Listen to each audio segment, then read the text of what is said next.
The following is a production of DallasCowboys.com and the Dallas Cowboys Football Club. How about them Cowboys? Yeah! Go Cowboys! This is Girls Talk, Boys Talk, presented by Jigsaw Dating, preferred dating partner of the Dallas Cowboys, and broadcasting live from Dallas Cowboys World Headquarters at the Star. Now, your hosts, Christy Scales, Aisha Morrison, Nicole Hutchison, and Jess Navarez. Welcome into Girls Talk, Boys Talk, presented by Jigsaw, the preferred dating partner of the Dallas Cowboys in the SWBC studio. I'm Nicole Hutchison alongside Aisha Morrison and Miss Christy Scales. Ladies, not a victory Tuesday, unfortunately. Yeah, I'm lucky sick. Well, I picked against those. See, I didn't. I was hoping that it would work opposite, but it did not. You tried to pull the double reverse jinx and it didn't work. I did. I pulled like a Lucky Whitehead type situation, and most people get that reference, and it did not work.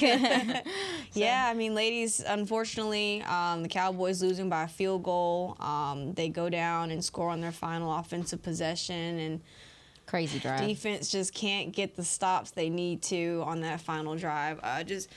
Let's just start from the beginning of this game, because that fumble really set the tone from Hunter Lipke. But what was, I guess, the turning point for you guys in this game? Oh, that was certain. Well, it wasn't a turning point, but it was kind of like, oh boy, it's going to be one of those days, because it really couldn't have started off better until the fumble. Dak trying to get the ball to Lipke and is on the ground, and I'm right at the goal line, and looking, it's like, I can't say what I was thinking because we'd lose our broadcast license, but it's like, oh boy, it's going to be that kind of day, and. It's just a shame because you're right, Nicole. The defense not able to get that stop at the end, and just it was such a great defensive effort up until that point to hold that kind of offense to just one touchdown. Impressive. And but I think the one thing, because after each game I have to write something for Dallas Morning News Sports Day Online, and it's like, how do you say the same thing over and over? Because it's and make it sound fresh. Yeah. And I think ultimately what it comes down to in terms of these losses on the road, it doesn't have to do with where the game is taking place, whether it's AT&T Stadium or in Miami or Buffalo or San Francisco or Philadelphia. The Dallas Cowboys are good enough to beat any team on any site. But not good enough to beat two good teams on the same day, meaning the opponent and themselves. And so even though the turnover ratio was -1, when you're not getting the takeaways, and there were just the 6 penalties, but when they happened, boy, were they killer. It's the timing. It's the timing. Yeah. And so that's, to me, that's the bottom line is when the Cowboys don't beat themselves, they can beat anybody.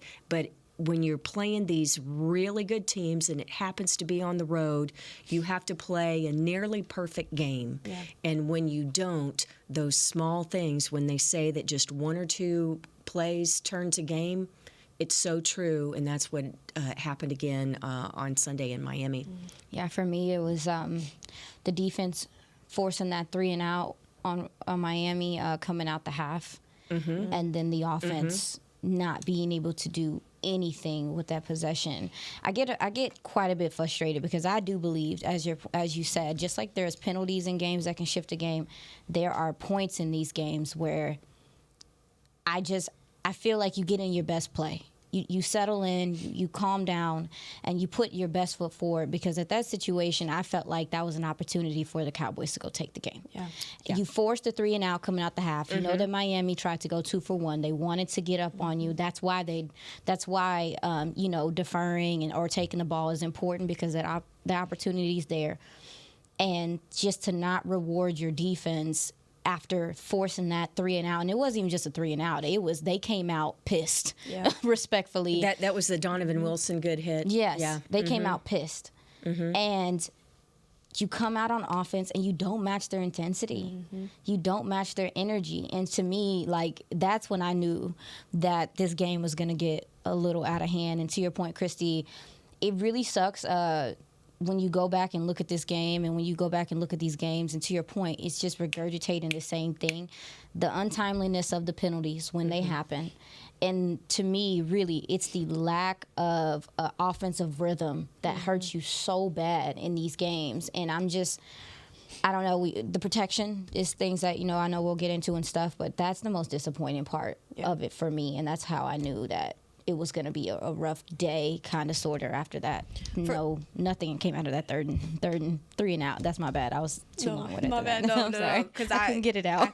I wanted to make sure I remember what I was going to go with this, because both of you all mentioned the penalties, and I took notes on every single one because and how crucial they were, because you had maybe on the 3rd drive of the game, it was a holding on Tyler Smith. Penalty brings back Dak's 6-yard run that would have been a first down. Yes. Then you had roughing the passer on Micah Parsons, of course, that gave Miami a new set of downs, turned up to a touchdown.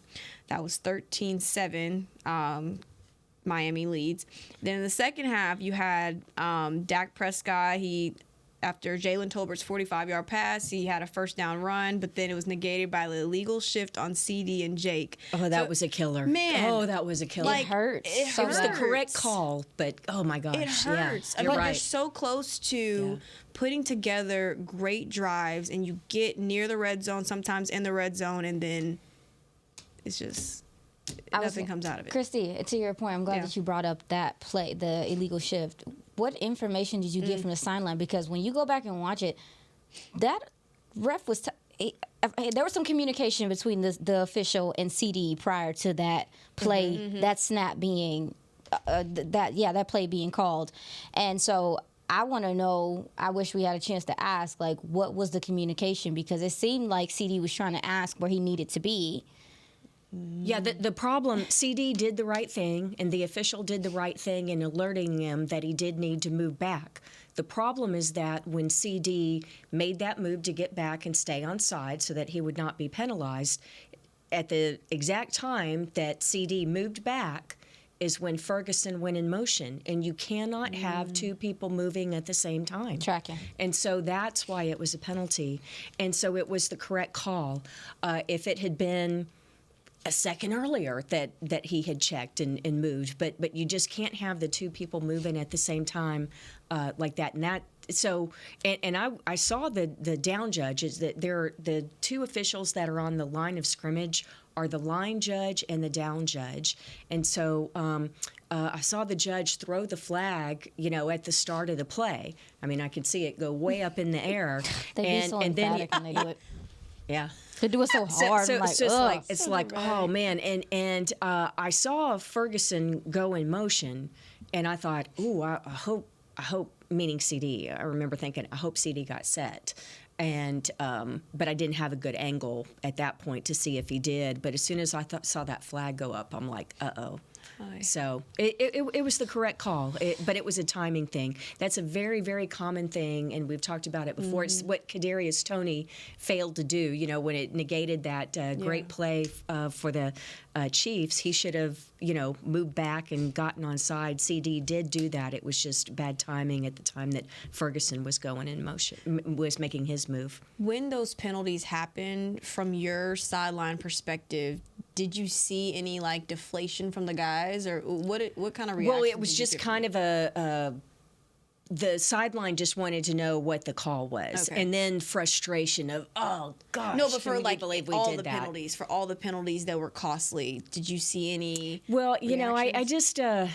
Micah continues to plead for calls, and it's been that way for 2/3 of the season, and you can just see him get more frustrated and more frustrated and more frustrated as the game goes along, I thought in real time, with Micah coming in, getting the hit on Tua, I was not surprised that the referee threw the flag, threw the roughing the passer. I mean, that was a hard hit. In real time, it looked so violent. It was a clean hit. Yes. It was not, wasn't to the head. It wasn't, on target. But so I wasn't surprised that the flag was thrown. When I went back and looked later at the slow motion, when it's super slow-mo, you're like, ooh, that's a tough call. But in real time, I thought, oh, definitely a flag. Yeah. Do you all think, and we'll get to offense and defense in the next couple of segments, but do y'all think this could have been a different game? Well, certainly, What yeah. they say, game of inches? Here's the thing. Yeah. To me, what's frustrating about the Cowboys' defense not getting the stop at the end of the game is look at Miami's personnel that was on the field. They were without Jalen Waddle, who we find out today it's actually a high ankle sprain for Waddle. So he was not on the field. Robbie Chosen had gone out in the first quarter with a concussion. They only had one of their 5 regular offensive linemen starting the game. And then Mostert wasn't out there, I believe, for the final drive. He missed most of the second half. So it was mostly Achane and Jeff Wilson. And so the fact that and the killer penalty on Damone Clark, they were nearly in field goal range just after the face mask penalty. So the fact that you couldn't get the stop on a depleted offensive line and without so many of their weapons for that Dolphins offense at the skill position, it was to me truly disappointing. A depleted offensive line, yet no.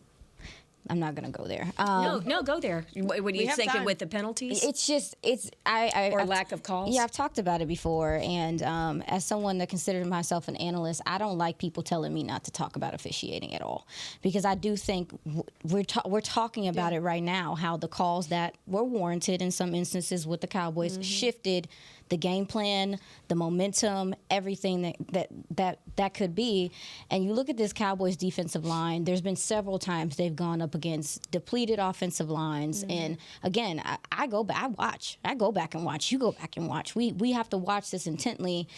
And it's frustrating because, to your point, yeah, that was a very depleted offensive line. If you go back, you can look and see that they were very depleted, but it just didn't matter. And so, to your point about them not being able to get off the field, credit to McDaniels and those folks, because there was a little bit of a chess match going on between he and Dan Quinn all day. And don't get it twisted, I really liked the defensive game plan. I know a lot of people hated the fact that they were playing soft coverage and things of that nature. Hey, man, you're damned if you do, you're damned if you don't. If you match man and you press, you'd want to press because you want to get them off their spot, give your pass rush time to get there, but at the same time, you got guys blowing past guys. You got to adjust. I thought Dan Quinn adjusted well in that game.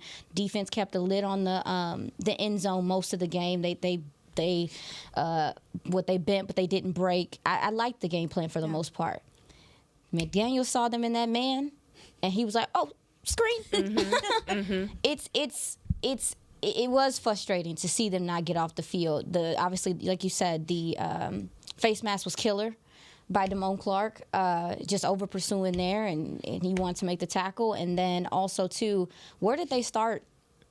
On the final drive was their own 25. It was a touchback because the Cowboys had just scored the go-ahead. Tracking.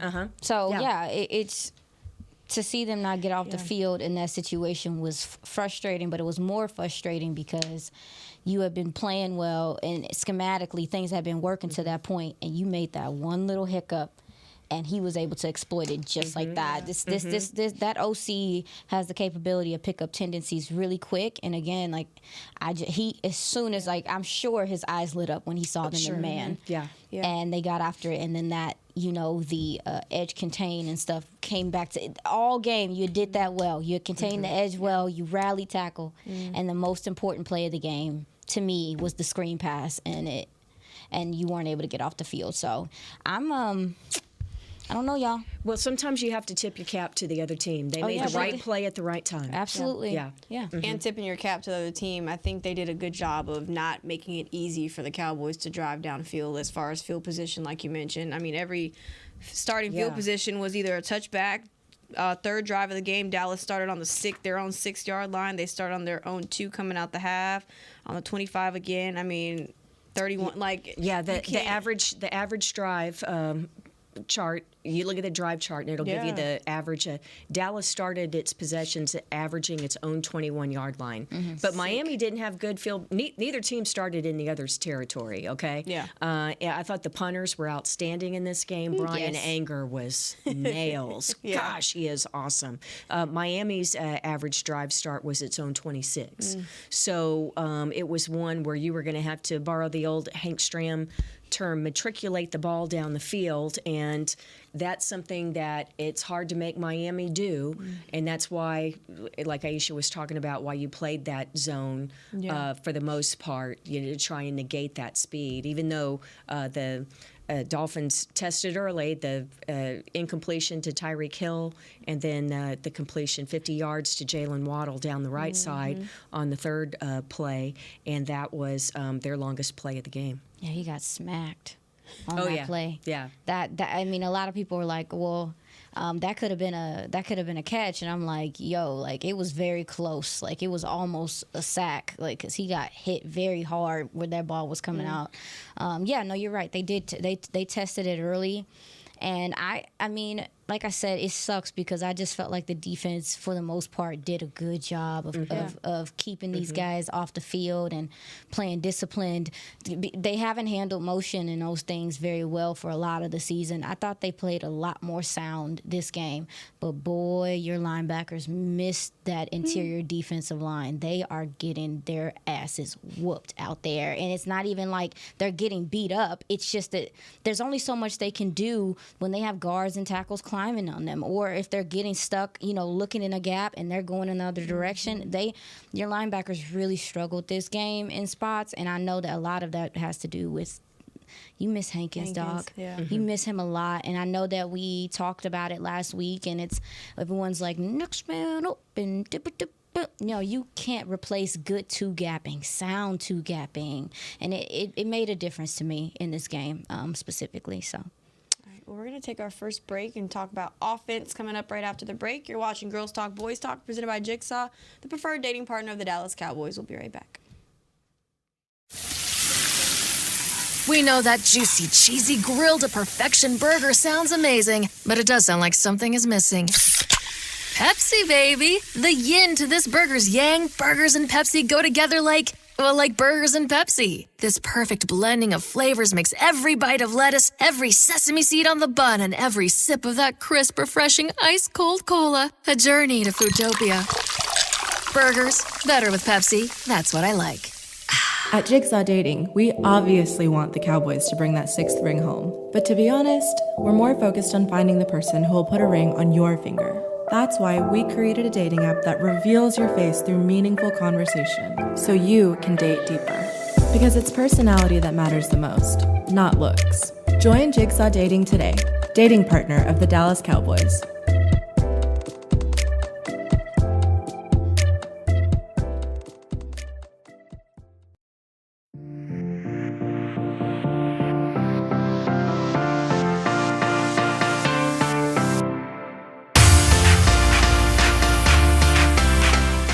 Marcus Lawrence is the Dallas Cowboys nominee for the 2023 Walter Payton NFL Man of the Year Award presented by Nationwide. Help Tank raise funds for Dak Prescott's Faith Fight Finish Foundation by casting your vote on NFL.com/Man of the Year or tweet your support using the hashtag WPMOY Challenge. Voting ends on January 8th. Vote for Tank.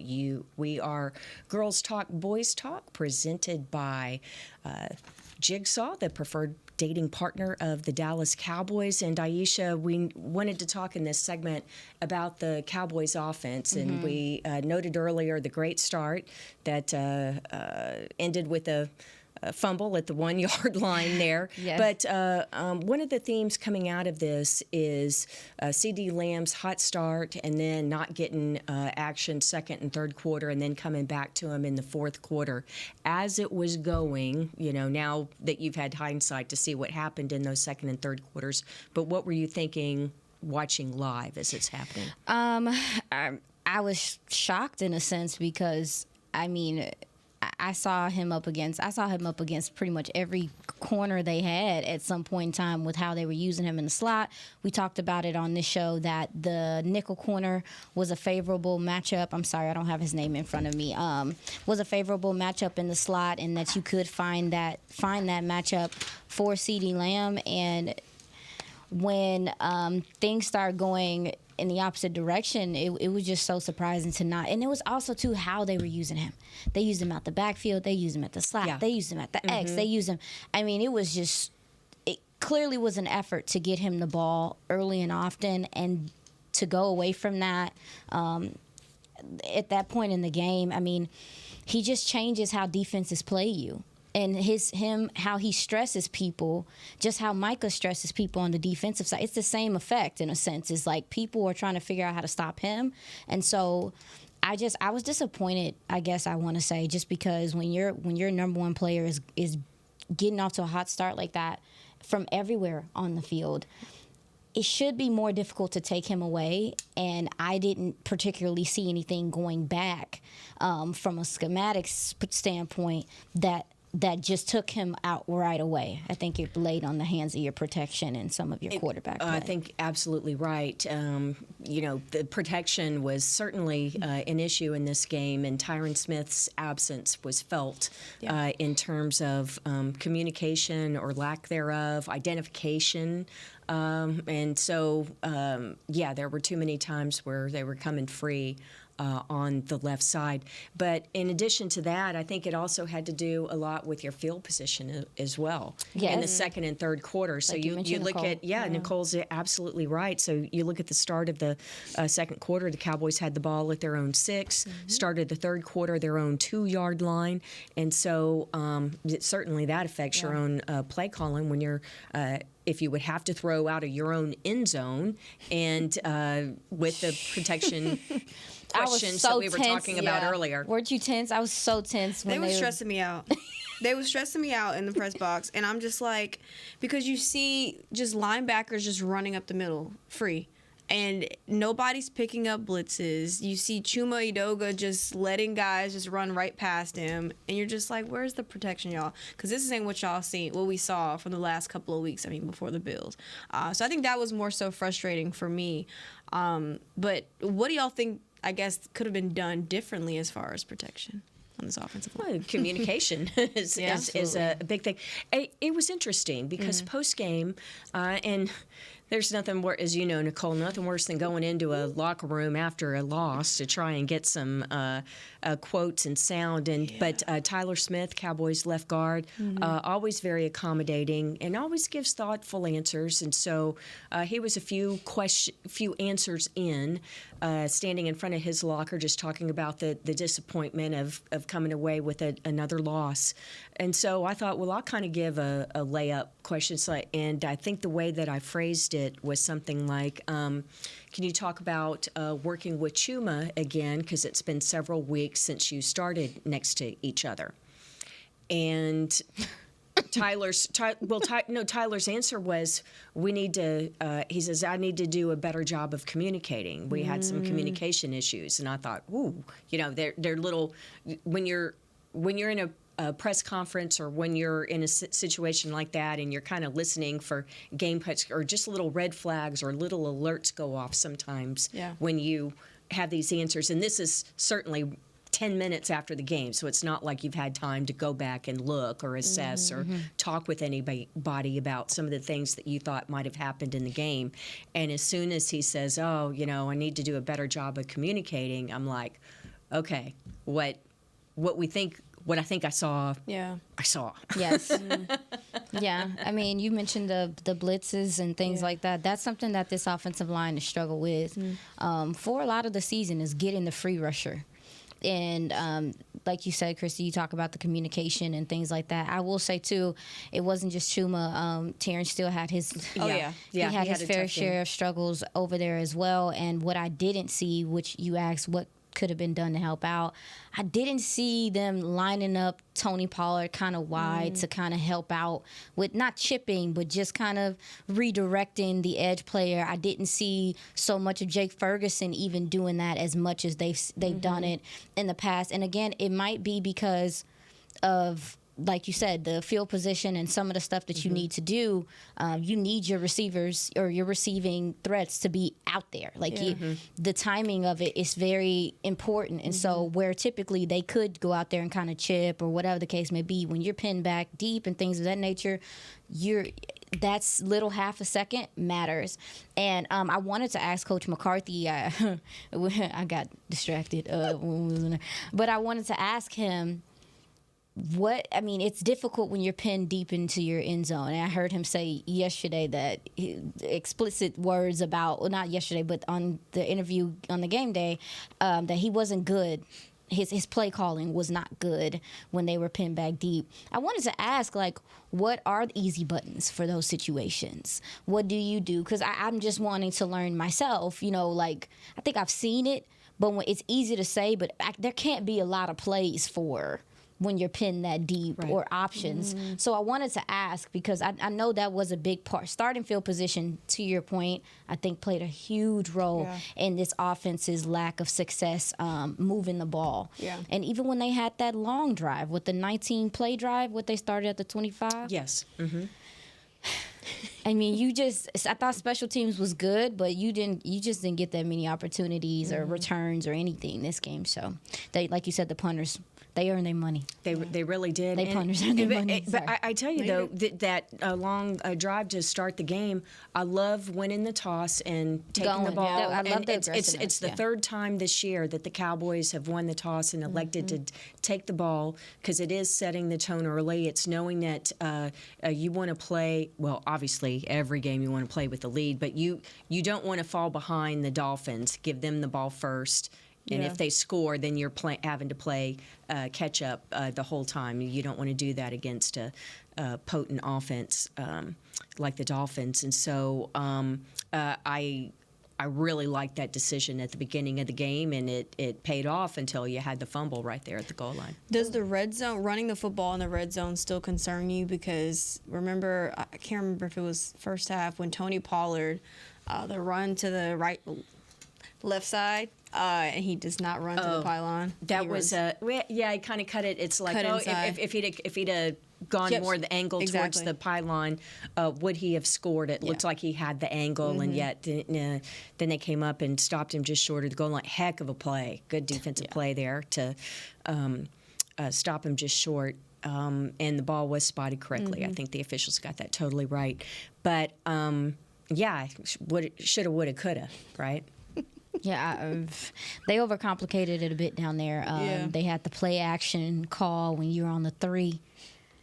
Just y'all trying to make me mad? Hand the ball off. Trying to make me mad or something? They're like, what can we do to get Aisha going? Listen, and girls talk, boys talk. Listen, I was like, to your question, when they overcomplicate it, I believe you do have gentlemen on this team that can get you 2 yards at this point. Granted, I understand you're not getting a whole bunch of push up there at the front because some of the situation with your offensive line. But, there was a couple of instances they got down there, if I'm not mistaken, and they overcomplicated it. And, so I think this team's red zone issues, if you go back and look at the games, it's penalties. Yep. It's offensive line execution. And then sometimes it's like, why are we doing this right here? This don't make no sense. Well, they hand it to the fullback, and they can't even get the handoff. So, But my friend brought it up to me, and she said, the exchanges might have been cleaner down there if you had been using him at the goal line earlier in the season. And again, I know that he's grown. Like Mike McCarthy's brought up the fact that he has grown, and he has. Hunter Lipke. Yes, it's been impressive to see him grow in this position. I think he's gotten even better as a blocker and things of that nature. And so I get it, but there is something to be said about it's different down there. It's different down there at that red zone. It is. It's different because that window's tighter. Everybody's playing in close. It's very little room for error down there, and I do think it is not new, but it is something that you have to get accustomed to as a back to just continue to go down there. And it's not the run game in the NFL isn't what it used to be in terms of now you have all these RPOs and quarterbacks pulling the ball or not, and there's it's not always simple handoffs anymore. Tracking. So yeah, communication and all that stuff matters down there too. But I mean, the red zone trips as of late have not been disappointing, but I will say that I think sometimes they get down there and they just make it a little bit harder than what it needs to be, even in these short yardage situation. I think last week you had like a 2nd and 1, and you did on a 2nd and 1. Hey, can I ask one before we go off of offense? That final drive, the touchdown to take the lead, 20-19. Fantastic. That was you talk about overcoming so many things in that one drive. It was money. I thought that was one of Dak's finest drives I've ever seen him in 8 seasons. Glad to see him do it. I was thinking to myself, Cowboys are gonna. They take the lead here and hold on and win this game. This may be MVP, the final stamp. Say it. Yeah, and I was just thinking, oh my gosh, he's really put this all together and finally going to get some critics off of his back with that drive.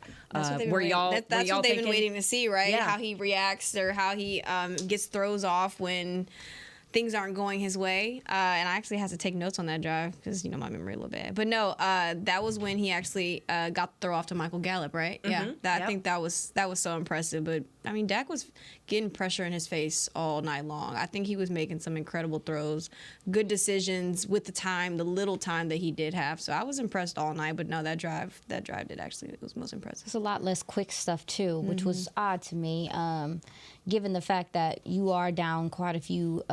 You're down, arguably one of your best offensive linemen. I'm sorry, y'all, a little rusty, I guess. He had some deep drops. And so I guess I did expect the quick game to be there a little bit more against this defense. So I'm sure that's something. Mike McCarthy mentioned that you asked earlier, like, how we feel about this team. They need to be more detail-oriented. And it's the little small things in these big games that are mattering. And to hear Mike McCarthy said that they took an extra 30 minutes today in team meetings to go back and look at that Miami game and to look at the details of things, I believe that matters.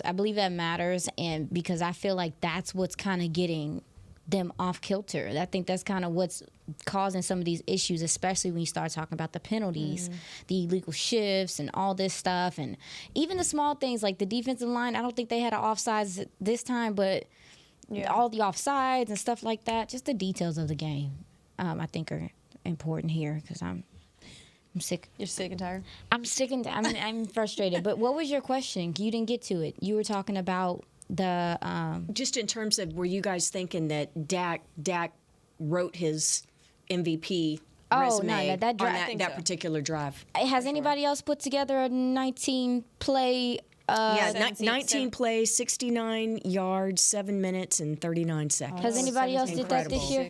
Well, I mean, there may have been, but in terms of, and the other thing was, that throw to CD Lamb on 3rd down. I mean, I know that they had the conversion to CD for 11 yards on the 4th and 2. That was at the Miami 43-yard line. But to get to that point, that throw on 3rd down where he kind of had to lay it over, it was a beautiful throw, and then the 4th and goal on the 4, that was the penalty in the end zone on just outside the end zone on Turpin, put the ball at the half-yard line, and then the sack by Chubb knocks it back to the 8-yard line, and that throw to Brandon Cooks, that was a great catch by Brandon Cooks and getting both feet down, but what a throw by Dak. I thought, here you go, MVP. Yeah. And then Miami, Tua, who's also an MVP candidate as well, answered with a long drive. So I think that's funny because it goes back to the tweet that somebody tweeted. Was that Micah? That was Michael Parsons. He tweeted that yesterday,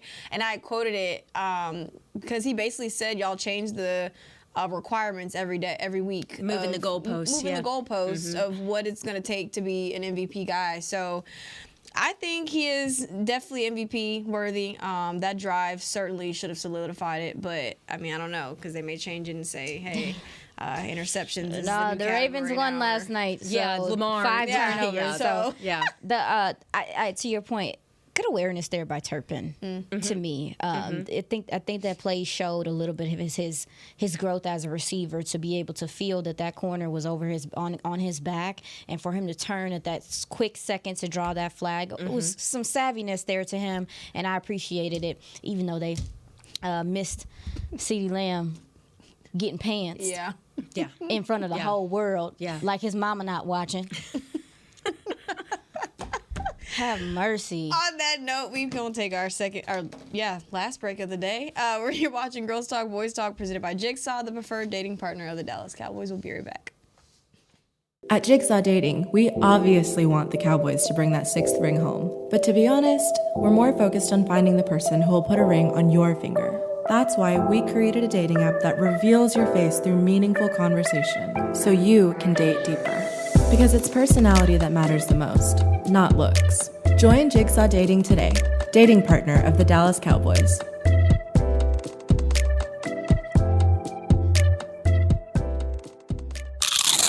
You know that sound anywhere. It's the crisp crunch of that first nacho chip. With its perfect cheese to sour cream ratio sitting atop a layer of delicious beans, it's a sip away from perfection. That's what we're looking for. Add a delicious, refreshing Pepsi and we've achieved absolute nacho nirvana. Because while you can pile those nachos high with every spicy, cheesy, savory topping, there's no topping a cool Pepsi finish. Nachos, better with Pepsi. That's what I like.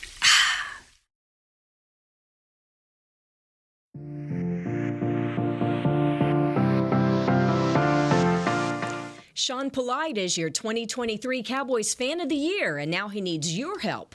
Vote for Sean to be given the ultimate title of NFL Fan of the Year, presented by Captain Morgan, by casting your vote at NFL.com/Fan of the Year. You better read, Christy. Right? You better Come on, radio. Whoa, radio. 35 years in radio. There you go. Come on, radio experience. Yes. Know who showed a lot of experience? Who? Tank. Who? No, I don't Captain know. Morgan? I lost it. Captain Morgan? I lost it. It sounded good in my head, but you know what? I'm going to just leave that one alone. Jazzy. She's a hater. Jazzy. Cut me some slack. I know. No, y'all. So Once you commit, you got to go. I know. all the way. I should have just committed. This defense committed, though. Oh, my gosh. Just They walked did right what they into it. needed to do. They did what they needed to do to at least give offense the fighting chance they needed. I mean, especially coming from the Bills game, giving up 266 rushing yards. You only allow 91 to a 4th-ranked rushing offense in the NFL. I think it was pretty impressive. Not perfect. They did not play perfect, but I think it was a huge improvement from last week. Yeah, we talked about, I heard Jordan Lewis say in his post-game, that turnover battle.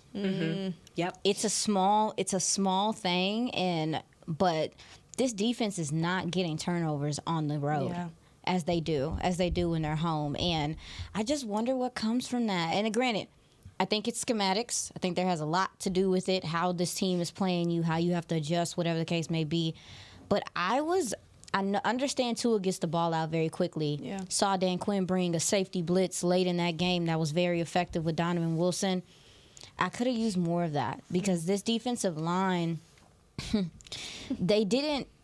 I expected a little bit more consistent pressure from them. And again, I understand Tua put that left arm in the air and he be letting it fly. I get it, but I was looking for more. I was looking for more pressure from this defensive line, and also too just the way that they made pressure, whatever ways they facilitated it or whatever. I expected a little bit more blitzing this game. This is an offensive line that's depleted, as we talked about. Yeah. And Micah rushed from the middle a lot. We saw him actually play linebacker and he did a lot of stuff off ball, coming up and attacking the edges. I thought most of the defense handled and set the edge pretty well this game, besides the last part. And then, but I expected more manufactured pressure from this defense, especially when you saw very quickly that when Tua is pressured, the numbers tell you too, is that when he's consistently pressured, you can take a lot of their passing attack away. And the way that you defended the run, You should have. To me, I thought you would have been trying to take their passing attack away. So, that was one of the only things that I was like, about. One of the things I was told before the game is, and the Dolphins have done a good job this year. They've allowed, I believe, like the third fewest sacks, and you're right, Aisha, because Tua does get rid of the ball so quickly. So it is hard to get to him. And but I was told, and this doesn't necessarily mean sacks. This means hits on someone. But a hard hit early, you can affect Tua, and it can, throw him off for the rest of the game. And they didn't get one of those early. Nah, they did. I mean, they laid the smack it down on him on that pass to Tyreek Hill that he missed. Well, the one that was the. Well, that was in the first drive you're talking about, right? Yes. They did get him pretty good on that one. Yeah, but he got the ball away. He did get hit on that one. But then the next play lays it perfectly down the right sideline to Jalen Waddle for, was that 50 or 48? I think 50 yards. And if I'm not mistaken, if I'm not mistaken, this was the lowest pressure rate that this Cowboys defense has administered the whole season, which is, again, I go back to, I don't understand why when the Cowboys play these depleted offensive lines, they are not getting the consistent pressure. They're not getting. It doesn't make any sense to me. It's just, boy, but against those kinds of weapons, though, I'm playing devil's advocate. Oh yeah, I'm not criticizing. I'm questioning. I don't understand how it's even possible for them to go up against these offensive lines. I looked at that. I looked at their center. He been getting whooped the last 2 weeks, and you telling me Oso Odigizua is not like. I'll go watch it. I haven't gotten to all 22. I'll go watch it again tonight or whatever and find out what happens. But it's just, it doesn't make sense to me because I know these guys can play. You're not necessarily calling for blitzing. You're just saying winning the one-on-one and getting the pressure. Because the thing about when you have the skill positions that they do, and it's risk-reward every time you blitz, right? That's fair. Or this is not going to be a time where you zone blitz and drop one of your bigger guys back there because they're going to have no shot against the fast players of the Dolphins. But that when it's a risk-reward like that and you've got the speed that the Dolphins do, I don't think that you were going to do that risk. You were going to sit in your zone, going to play vision defense, going to try and keep everything in front of you to help negate that speed. What if you guys had to choose the biggest area of concern within this defense? What would it be? From Sunday. You got to get to the take. You got to what you were living on earlier in the season, the takeaways and the pressure. So I agree with Aisha on that. Oh my God, poor Aisha's are so stressed. I'm sorry. Because they did much better against the run. Run was Run was the thing we were talking about last week, right? Got to play well against the run against the Dolphins, and they did. And they limited the amount of big plays. They really did. I mean, that was impressive too, as far as coverage. Tyreek Hill with, 14 targets, 9 receptions, 99 yards. But still, this is a guy that you can't be mad about that. Yeah, you can't be mad about that. True. I'm not mad. I hate to say it. My biggest concern moving forward is how this linebacker room shakes out. Because even though I loved Micah, again, it's a give and take thing. Even though I loved seeing him play middle linebacker, you're taking away, again, from some of the instances where he can rush the passer. And again, I understand it's all circumstantial, whatever the case may be. But number one, I don't know what's going on with Damone Clark, but if I'm not mistaken, a couple weeks ago, he was banged up. I think you saw some of that in this game. He was a lot slower to the trigger, and I just felt like that mattered. And with Marquise Bell, he's great in coverage, but again, these teams are finding up ways to climb on these guys and put them out of position. And without Hank being out there or just even again, the funneling of the defense being, it's going, like the way this defense is designed is to funnel to the linebackers, and it's a lot of stress on them right now. So for me, it's the linebacker position, and I appreciated Dan Quinn seeing, okay, we can go out here and we can let Micah play from there sometime, and it was favorable. It helped a lot. But I'm concerned about this linebacker core and how they shake back and what they're able to do in response to how teams are scheming against them at this point and figuring some things out. So, again, I thought overall the defensive performance was pretty good. Yeah. But it's starting to make me feel a little indifferent moving forward. So. All right, well, that'll wrap things up for today's episode. Tomorrow we'll be talking Detroit Lions. They come to town to take on the Cowboys. That's a wrap for today's episode. You're watching Girls Talk Boys Talk, presented by Jigsaw, the preferred dating partner of the Dallas Cowboys. See y'all tomorrow. This has been a production of DallasCowboys.com and the Dallas Cowboys Football Club. How about this, Cowboys? Yeah!